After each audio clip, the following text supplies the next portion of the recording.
Welcome to the ICAMEK podcast. My name is Mariam N. I'm an arbitrator. I am an ESG specialist. I am a thought leader, and I have been part of many discussions like the one we're going to have today. And I'm very excited because the topic we are discussing today is at the heart and at the hub of everything I do professionally in my consulting space. Today's topic is simple but complex because it is going to cause us to butt heads on a topic and a doctrine in arbitration that has up to date remained a paradox for practitioners and users of ADR in general. We are going to talk about public policy, the doctrine in itself. Is it a shield? Is it a sword when it comes to enforcement of arbitral awards? Welcome with me two gentlemen. I'll start with my immediate right. On my right is Mr. Patrick Turinawe. Patrick is an executive partner in ENSafrica, Uganda. Welcome to the podcast, Patrick. Thank you, Nanza. And on my left, the man, the myth, the legend, Michael Mafabi. Michael is a commercial lawyer specializing in commercial litigation and arbitration. He works internationally with DLA Piper and is a member of the Chartered Institute of Arbitrators and very many credentials, as he will tell us more about himself. Welcome to the show. Thank you, Nanza. Looks like we have two arbitration giants in the room, and to level the field, we will take them out of their space. So, Michael and Patrick, given your experience as lawyers and arbitrators, do you agree that lawyers use big words, throw around big words to confuse people? It used to be the trend that lawyers would throw around big words. If they're speaking in English, try to define words starting all the way from Latin but I think that is getting out of fashion, of style, and there's a lot of interest that you should be able to communicate as simple and easy as possible. So which was your favorite word when you were still a young lawyer and you used to pose around with big words? I think it was functus official. It was simple yet sounded profound. A layperson. Yeah, you just throw it there. Functus official, and they scatter. Thank you, Patrick. Michael, do you still use big words as a lawyer? And which is or was your favorite legal word? I think I'll start by saying it's now a myth to use big words. It's no longer fashionable, as you have said correctly. And in fact, if you sit in maybe a boardroom, by example, and you use a big word, you often see irritation from people. Even if it's amongst lawyers? Yes, absolutely. In fact, the origin of the big words, I think, which was England and Latin. And Latin. They used to use big words in their writing a lot, and even in speech. But today, as I speak, they're advocating for simple words, something that is digestible, easy to understand, and makes sense. Because as lawyers, we are now storytellers. We are storytellers. And if you want to tell a story in a complex manner, then the message won't get there. So you try as much as you can to tell a story in a simple manner, which is understandable by the very lowest of people. In litigation, one of my favorite words, maybe a couple of words, used to be the opening line of a defense. And I loved it always, even in conversations. I would say, save us here in NAFTA. So save us here in NAFTA. Up to now, I don't know what it means. That's a good one. So save us here after. We are going to talk about public policy. And to make sure that we're starting on the right foot, we will quote our very own Justice Mubiru, who talked about public policy. Public policy is fluid and nebulous, very, very subjective in nature. And Justice Mubiru, in one of his rulings, said, it is necessarily open-ended and defies attempts to distill from it clear or comprehensive principles. It is also immutable. It ebbs and flows with times, meaning what is censored today as being against public policy might be acceptable. It is therefore an inferred task for the domestic courts to give the fundamental principles of justice coherent meaning based on shared conceptions of morality and not to deviate substantially from the very purpose of the doctrine that is public policy. And the doctrine that intends to serve while upholding economic viability of trade and commercial undertakings. Basically, it's a double-edged sword. And as our topic clearly says, is it a shield or a sword, and does it undermine arbitration awards? We will take it from first principles and unpack for our audience what public policy is. I'll start with Patrick. Patrick, from very basic first principles, please split hairs for us and define for the audience what public policy is in general terms and then in broad terms. So public policy is, I would say it's quite wide. It's one of those kind of doctrines that would be described like a magic wand that any lawyer or a party would want to use, either, as you say, as a sword or as a shield, because it has nuances, it has different layers that you can attempt to apply. It is not typically defined. I wouldn't typically define it in to give it strict terms. But a broad understanding of it is that public policy consists such measures that are there to protect the law of the land. It could be the constitution, it could be other forms of legislation.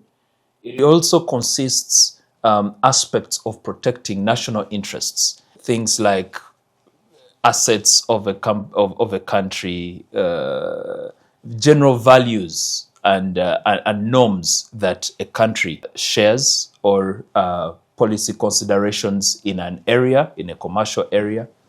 And lastly would be aspects that are consistent with justice, morality, or social terms in a country. And what that does is that a court is able to categorize them whether they are consistent with public policy or not. I'll give an example. Say corruption.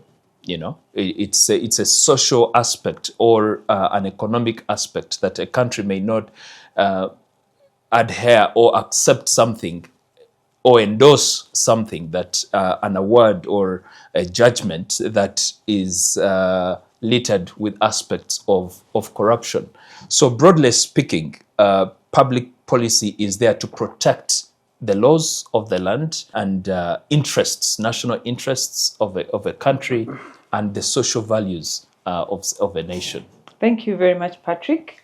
You help us understand the spirit behind the doctrine, how it is used, whether shield or sword. Our audience will let us know at the end of this discussion. To build on what Patrick has just described, there are levels of public policy.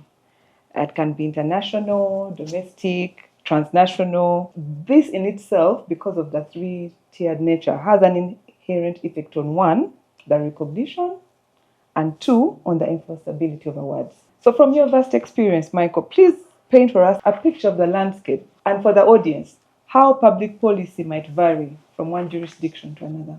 It's fair to say that public policy, by its very nature, is a very troublesome concept. And that explains the reason why different states or different jurisdictions adopt different formulations of what public policy is. And that has over time led to scholars being able to categorize and define the different layers of public policy. So the most common, which of course is used and is applied at enforcement of awards, is what is commonly referred to as domestic public policy. Domestic public policy, as Patrick already did touch on, is really focused public policy concepts and doctrines of a particular state on which a state relies to engage with issues of public policy when they are raised either at enforcement or where a party is seeking to challenge the validity of an award. So a state judge will normally focus on what the domestic legislation is, the domestic constitutional constraints, the inimical constraints as regards public policy, to determine whether an award should be enforced or if an award should be set aside, normally at the seat of arbitration. Okay. And then you have international public policy, which is commonly referred to as a subset of domestic public policy. It's really a supplemental to domestic public policy, where a state judge sitting to consider a foreign arbitral award as to whether to enforce it will consider other international concepts and determine whether this award would not only pass the domestic court, but also whether the principles of which are common to all international communities are engaged, properly engaged with respect to public policy. Finally, is what is referred to as transnational public policy, which is more universal. It sort of combines both domestic and international public policy, but is more related to some sort of universality, what is universally acceptable as a public policy violation. That means that different jurisdictions engage with public policy either internationally, transnationally, or domestically, depending on the sort of approaches which they take.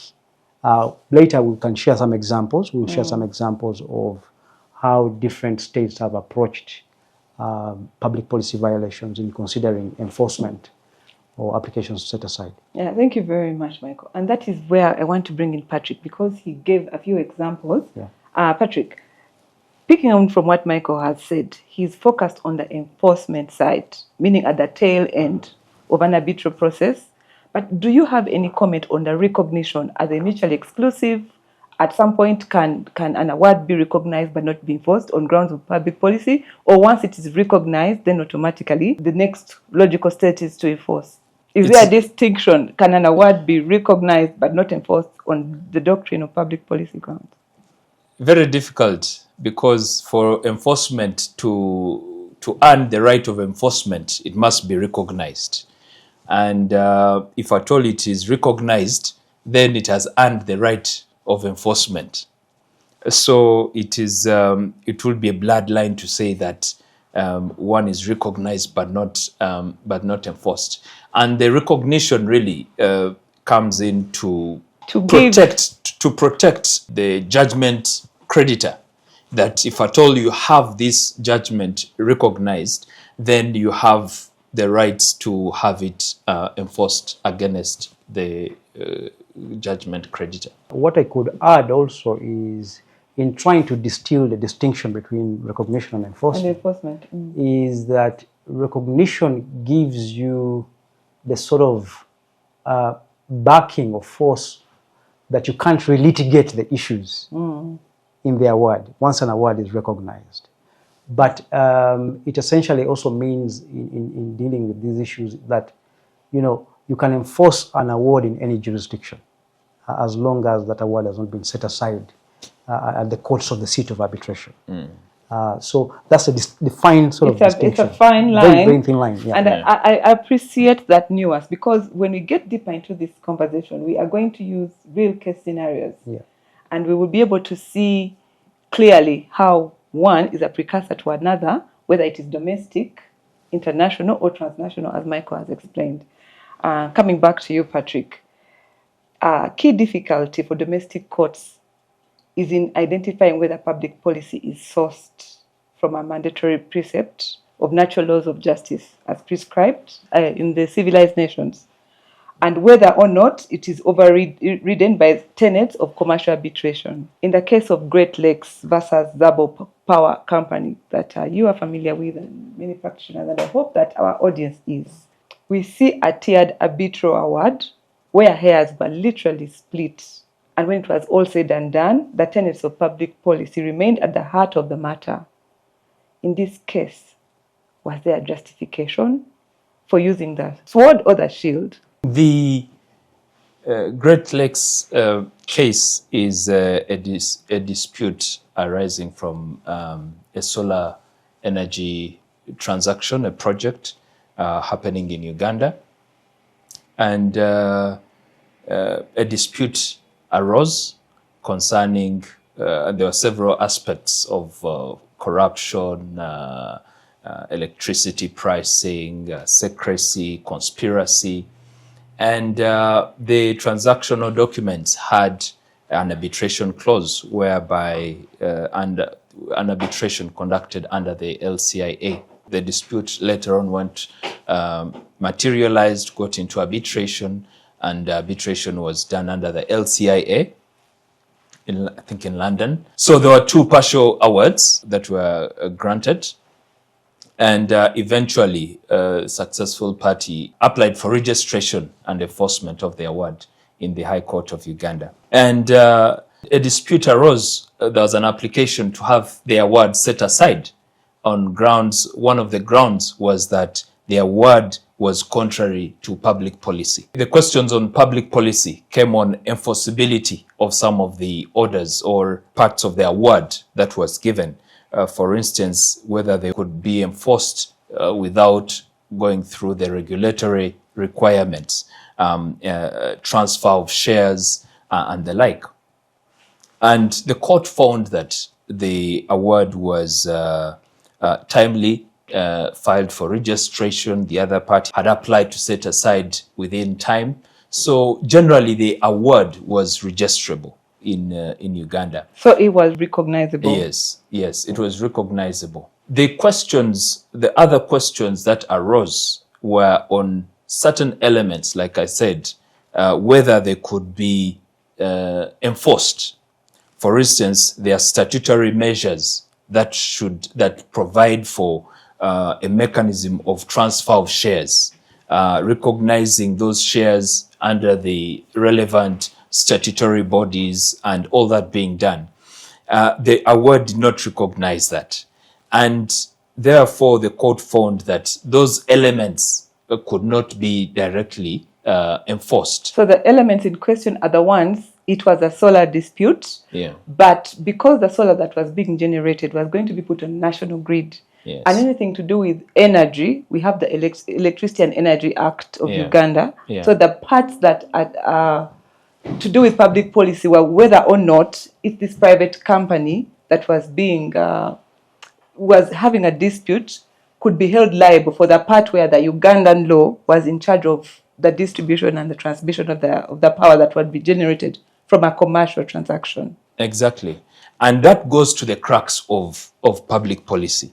Like I mentioned earlier, that it protects the laws to make sure that an award is enforceable in compliance with the national laws.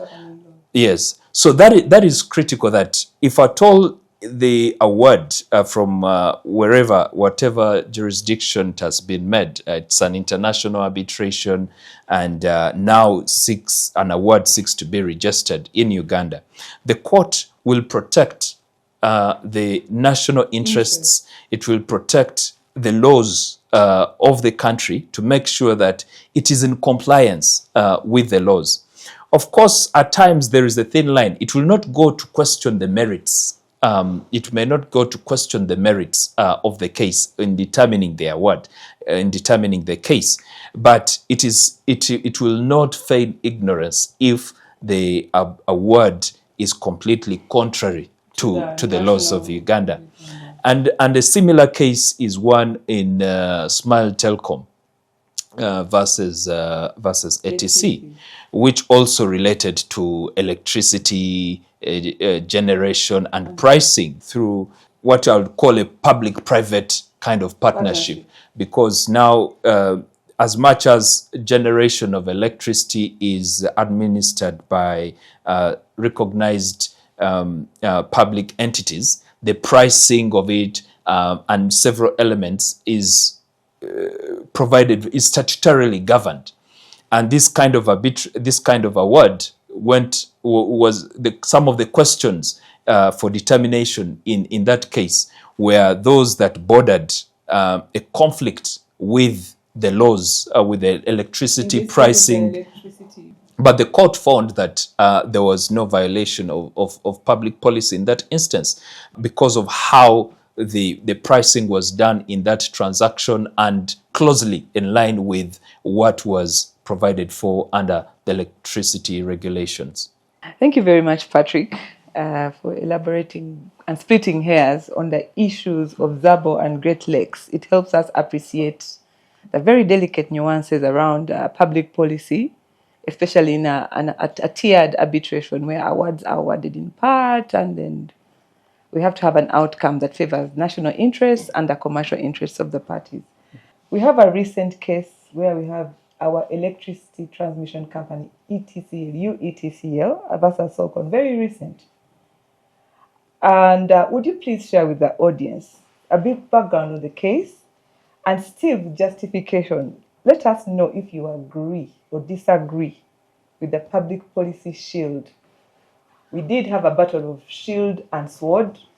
One party was wielding a sword and somebody else was holding a shield. In the case of UETCL versus Solcon. Yes. Michael. At the outset, I would say that the shield in this case was correctly used, but just to give a bit of a background, this case between UETCL and Solcon was a typical application before the commercial court to set aside an award that had been rendered by an arbitrator sitting in a construction dispute where the arbitrator had awarded what they call prolongation costs to the respondent in this application. So UETCL went to the court post the award after adjudication proceedings had ended. They went to court to challenge the arbitral award. As I said, the arbitral award arose from proceedings which had arisen earlier in adjudication. Their allegation was that the award was contrary to public policy because the award contained errors of law and that the award was not based on any evidence before the tribunal. The court engaged with the issue of public policy because the applicant UETCL had argued that the claim for prolongation costs was a claim for what we know in law as special damages, which claim is subjected to a very high standard of proof, and that the arbitrator had not subjected the evidence which was before her to the correct standard of proof of that claim. The applicant also argued that there was no basis in terms of the claims, the pleadings which were before the tribunal and the evidence to justify the award. The court, in dealing with the application set aside, found that the award could not be set aside. In this case? In this case. A shield.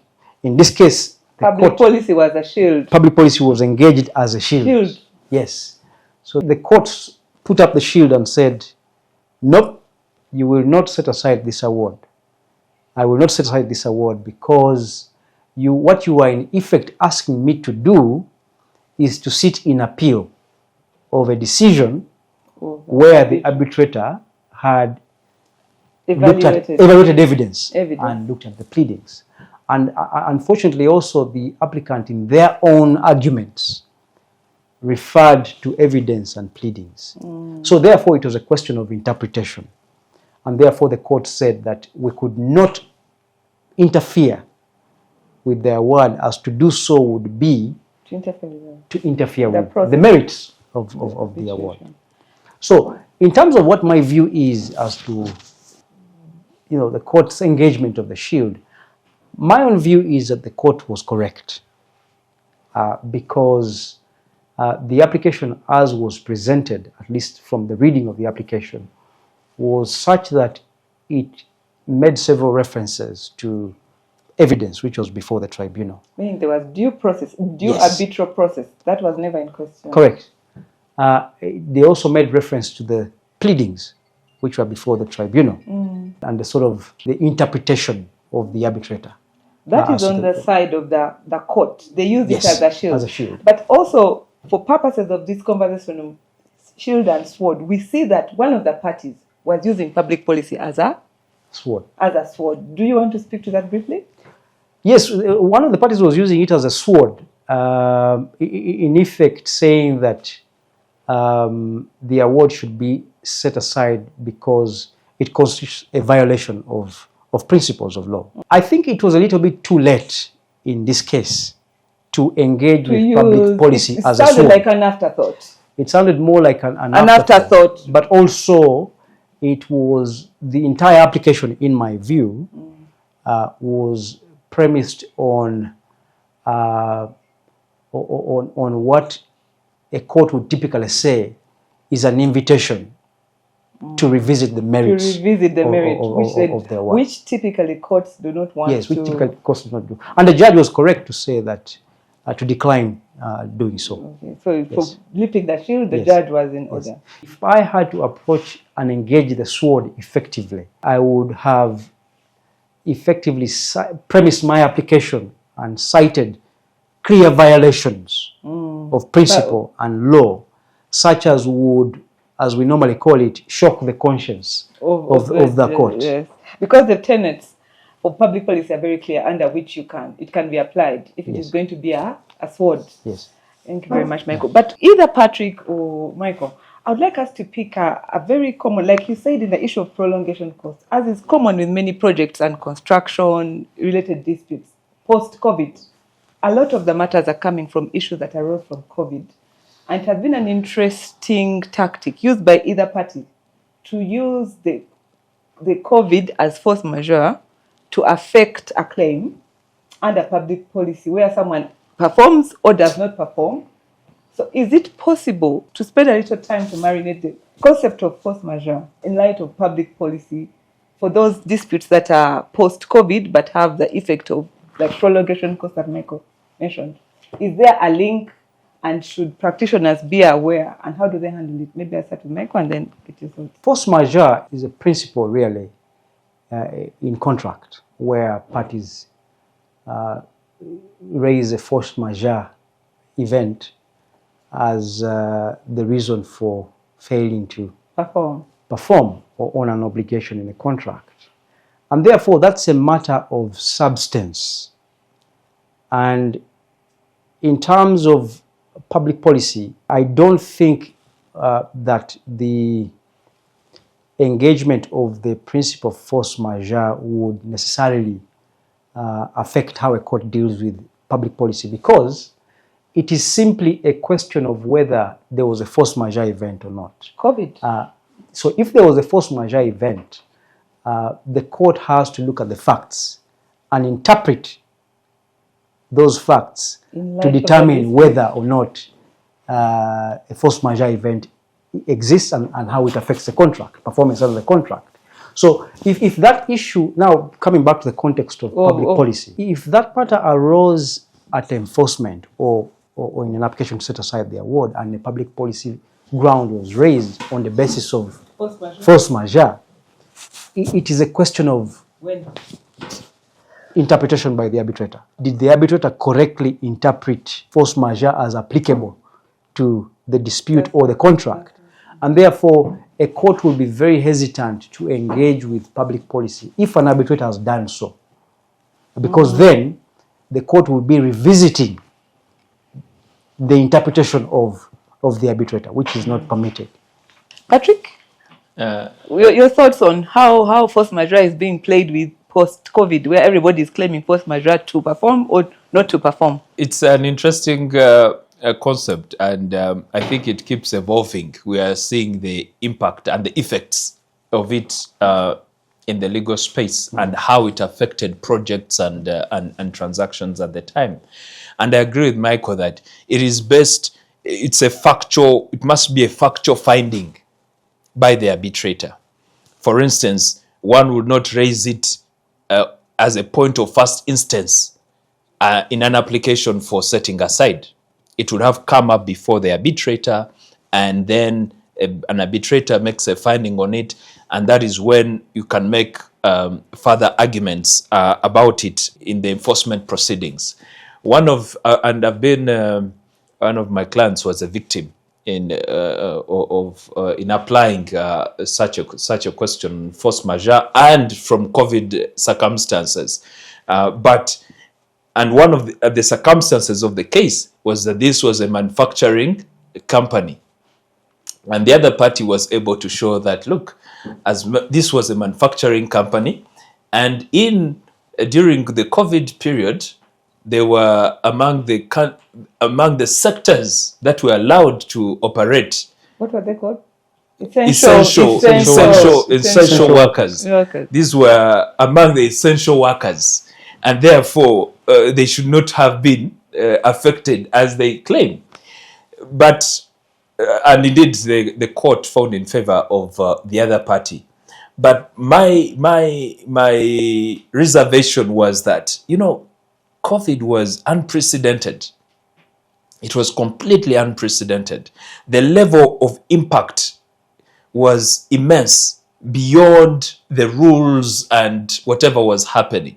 So the reactions were both thin and wide, depending on entity, the level of preparedness, industry, etc. Exactly. So it is something that may be investigated further, but on a factual standing. In one of the other matters, which is also open on the record, and I was also involved, I must say, is ICAMEK versus the IDC. And this was a financial dispute where a borrower defaulted, and they borrowed money for the construction of the Pearl of Africa Hotel, and they defaulted. They had been financed by the IDC in South Africa. There was a dispute clause which provided for arbitration, and arbitration was conducted in South Africa. So the proceedings in Uganda, and the award was made in favor of the lender, IDC. But there was a question that was raised in an application to set aside by ICAMEK on public policy. And one of the issues was that the financial modeling was meant to be enforced. The law applicable was in Uganda, and therefore the mortgage dispute, etc., was supposed to be handled in a Ugandan court. But away from that, there had also been court proceedings in Uganda that had commenced as much as the arbitration was going on in South Africa. The debtor did not participate in the proceedings in South Africa, as they initially started, made appearance in the matter and then stayed out of it. And the judge made interesting, I think, sound findings, saying that you cannot raise some of these kind of questions at the point of enforcement or challenging the award. You must have participated in the proceedings, raise these questions, and the arbitrator makes a finding on the kind of questions you are raising.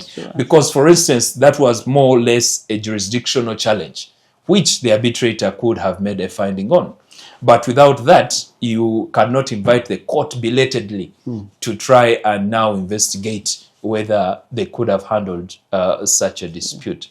So it's important when these kind of questions are raised. A similar instance has arisen actually in a case against ICAMEK, where ICAMEK was the administering institution of an arbitration, and a party came and disputed that fact and did not want ICAMEK to be anywhere near the dispute. So they chose not to participate in the arbitration. The matter went on and an award was made. And then they sought to set aside the award before the court. And the court made similar sentiments, actually, and said that you didn't participate. You ought to have participated and challenged the jurisdiction of the tribunal before to allow the tribunal make its finding on jurisdiction.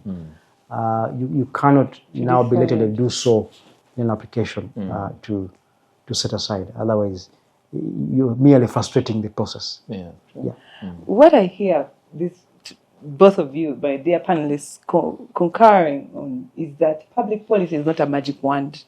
One, the timing, it cannot come as an afterthought. When all fails, you rush and say, oh, there's morality, there's public interest, there's all these things. So we take home our first course of this meal, that public policy is not an afterthought. The doctrine has its tenets, but they are also in line with the way the due process of arbitration is conducted. Thank you very much, panelists, and I hope our audience is enjoying and joining us as we discuss the shield sword that public policy is as a doctrine, and whether it undermines or enhances arbitration as an ADR mechanism.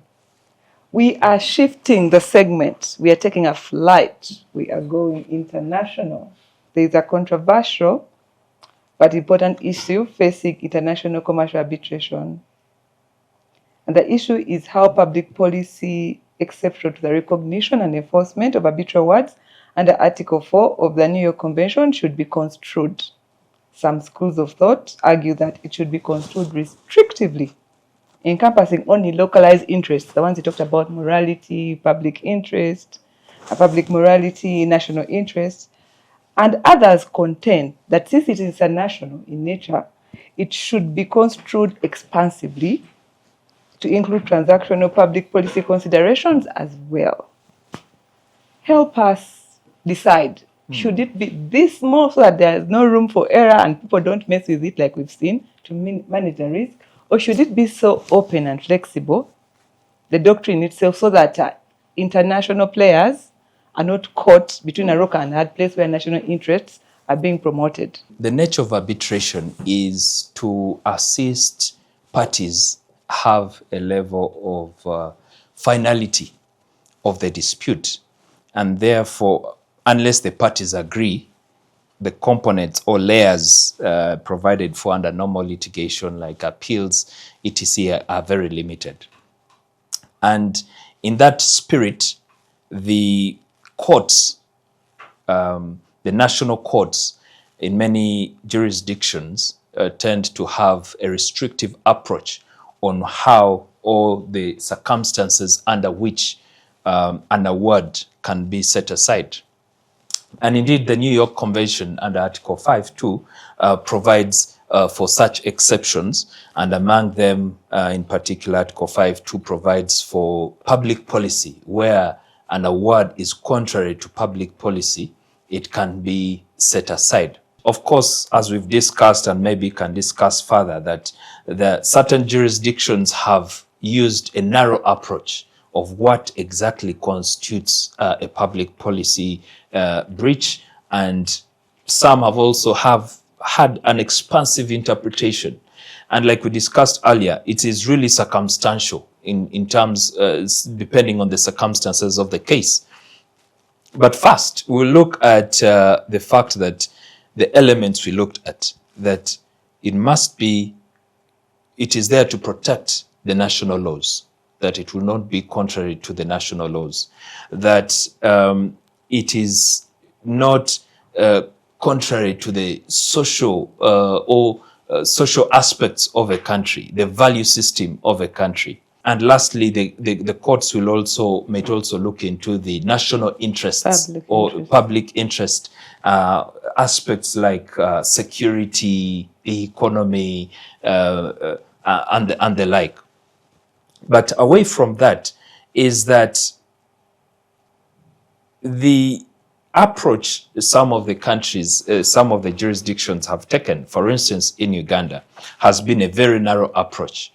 And this to say that world over, for any jurisdiction to be suitable for arbitration matters is that the courts must be sensitive on how they treat or interpret, or on how they treat the enforcement and recognition of awards. If they are expansive, then it becomes that magic wand. It can easily be abused. A party can easily fling any error and try to use it as against public policy, and that has to be constrained. And in Uganda, it has taken a very narrow approach. We've talked about the Great Lakes case, where the judge expansively interpreted and said, gave a very restrictive approach towards questions on how public policy will be applied. I've mentioned the IRA case, the IRA and IDC case. Still, the expansiveness was quite restrained in how public policy is interpreted. So over time, more countries, more jurisdiction are taking over a more narrower approach. We have the case in Mauritius, Betamax Corporation. It also provides for a merit-based. You try not to. The court is not there. It's not an appeal process of an award. So the questions on public policy will therefore narrowly be interpreted in most jurisdictions to try and protect the sanctity of an award and the arbitration process. That's very subjective, especially that you mentioned Betamax case. But I'm coming to Michael in your earlier breakdown of jurisdictions in terms of national, domestic, transnational, and the caution that we got as we made the introduction that public policy in itself is immutable. First of all, we can't do away with it. But most importantly, it is not cast in stone. It ebbs and flows. What is considered unthinkable or censored today and is considered against public policy or public interest in this case may be different tomorrow. From your vast experience, the moving target that is public policy, what is your experience, and also what advice do you have? Because looks like we have to be on the lookout. It is a moving target. It's a spectrum that practitioners have to think. Not only is it a moving target, it's also culturally sensitive. So help a practitioner out there on where they should be moving their binoculars in as far as this moving target is concerned. As we said earlier, public policy and engagement by states is a very subjective issue. And the courts generally take on a wide discretion in determining what constitutes public policy. So different jurisdictions have adopted different ways of looking at it. But I think the starting point for countries or states that are party to the New York Convention, Article 5(2)(b) is very specific. It refers to the public policy of the state in which enforcement is sought. And we see the same thing in the model law, Article 34 and 36, I think, where it provides the same or similar text as the New York Convention. And as you know, most modern arbitration legislations adopt the model law. In many respects, while it is true that different states focus a lot more on their domestic public policy, and therefore they apply a very narrow construction of what public policy is, it is also true to say that some states, even if they are New York Convention states or model law jurisdictions, have expanded the approach to public policy. The example of India. India takes a very restrictive approach to public policy, and they say that whether it is enforcement or setting aside, the engagement with public policy must focus on domestic public policy. Domestic supersedes international. Domestic meaning that the laws of the jurisdiction of India supersede the international any sort of preferences. Other recognition of what public policy is. Countries like Hong Kong take a similar approach as India. they take the view that it's a restrictive approach. Don't tell me about international public policy. My focus is on my domestic public policy. So therefore, that brings in the right of the state to protect its own public policy and legislation.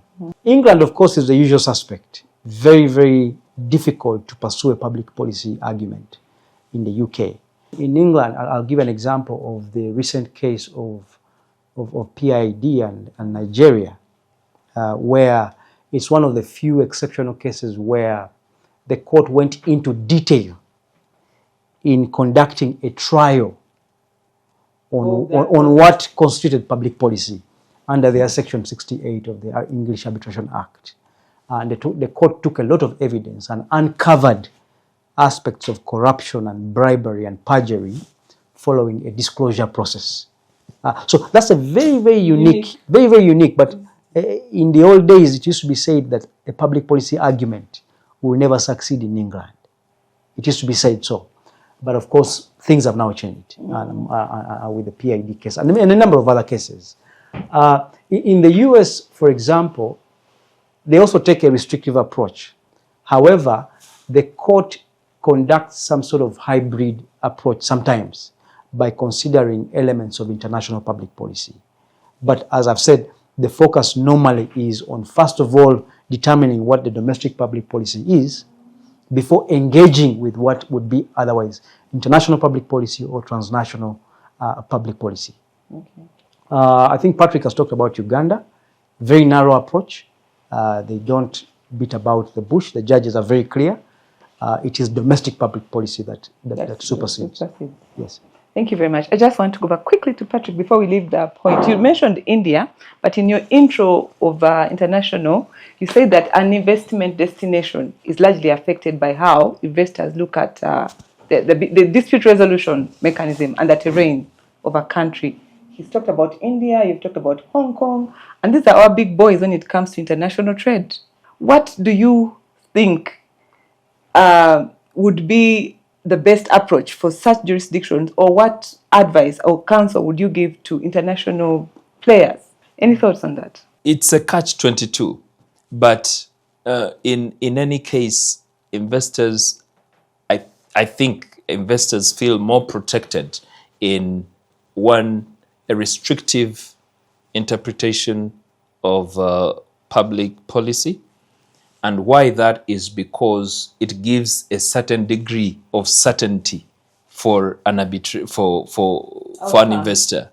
Because when it's expansive, it means that you're not so sure where one would raise exactly. Yes, like Michael has mentioned that in the UK it was very clear that the chances of success on public policy questions was very narrow, very limited.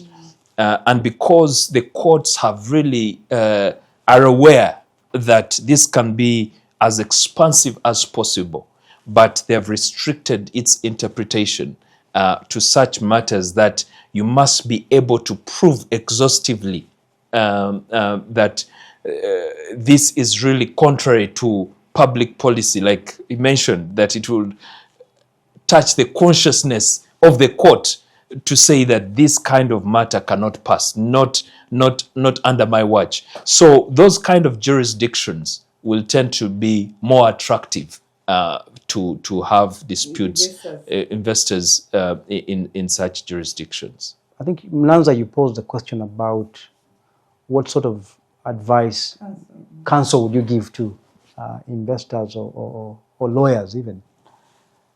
It would be helpful, I think, for investors to understand the view generally that's taken by the courts in dealing with the issues of public policy because of its fluidity. And especially because investors who bring capital in host states are always attacked whenever they get an award successfully. They are attacked with allegations of having either participated in corruption, in a procurement process, or in fraud allegations. So it's important to know, even as lawyers advising investors, that a particular jurisdiction takes a particular position, approach on dealing with public policy, whether it is a very narrow, restricted approach, or it is a hybrid approach, or it is a purely transnational approach. And the transnational approach, I think, an international approach has been seen in civil law jurisdictions because they are very liberal and quite predictable. France, for example, has codified international public policy in the French Code of Civil Procedure. They've codified it. So therefore, you go in there knowing that this is beyond just the public policy of France. Italy, I think, has taken the same approach because these are civil law jurisdictions, and therefore concepts like good faith are generally acceptable. Fairness is the view that they take. So it's more expansive. That brings us to our next turn in the international side of things. You've mentioned state after state and variation after variation in how they approach public policy, and it introduces a new monster, which is state sovereignty. We look at it that it's a widely believed notion that most international agreements, be it interstate or state investor transactions, the dispute resolution clause is a non-negotiable, typically drafted by funders, and some even argue that it may be used as a neo-colonial tool to skew the balance of power, where he who pays the piper calls the tune. So the arbitration clause is skewed to whoever is funding the complex, the major infrastructure or high-value projects. Please share with our audience where the doctrine has been used, one, as a shield, and two, as a sword, so that we can appreciate public policy from a state or interstate dispute. I think two examples come to mind. The first one, I think I already talked about it. It is a more extraordinary example, a recent case of process and industrial development against the Federal Republic of Nigeria. I think most people have heard about that case because it was one of the largest arbitrations that resulted in probably one of the largest damages awards that has ever been given. The damages award was $6.6 billion. At the time the application to set aside the award in England came up, it had risen to $11 billion because of interest. Now, that case was a very intriguing case, and it dealt with issues of corruption, issues of bribery, issues of perjury during the arbitral process, which came out as allegations which arose during the arbitral process. So the public policy was first raised at the point of challenge of the award, to set aside the award, because the history of the arbitration is that Nigeria was accused of failing to participate effectively in the arbitration. In fact, there were allegations about their own lawyers failing to appreciate the issues and failing to properly represent their client. So the issues of public policy, i.e. bribery and corruption, first came up at the point of an application set aside at the seat of arbitration in England. So it wasn't an afterthought, we saw in previous cases? It wasn't. So it was a well-articulated matter during the arbitral process? Understandably so, because of the magnitude of the award itself. And the court had to deal with big issues.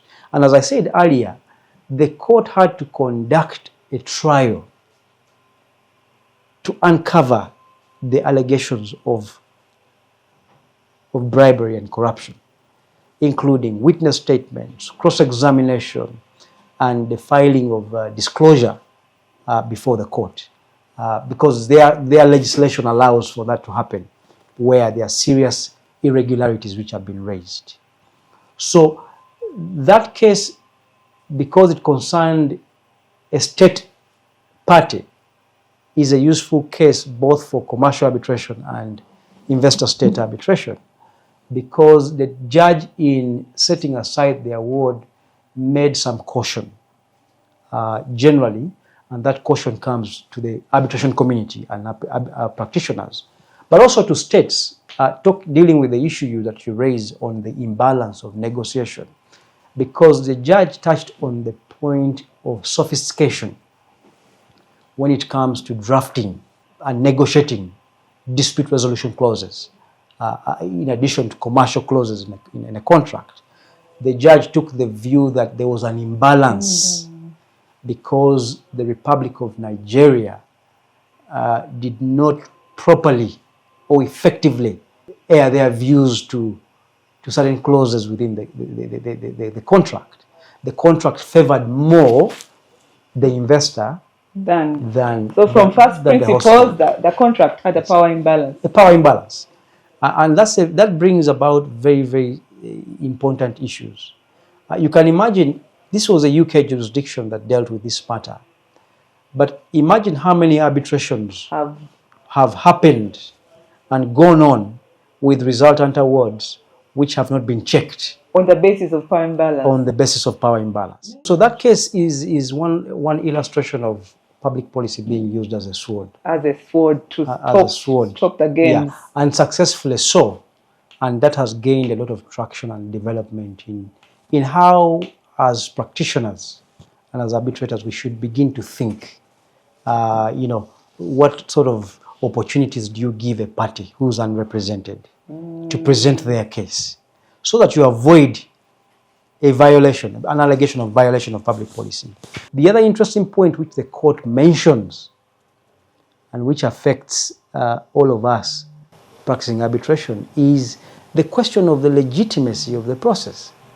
That if a court ignores a serious violation of public policy, such as in this case of P&ID, then the judge was questioning the legitimacy of the arbitration system.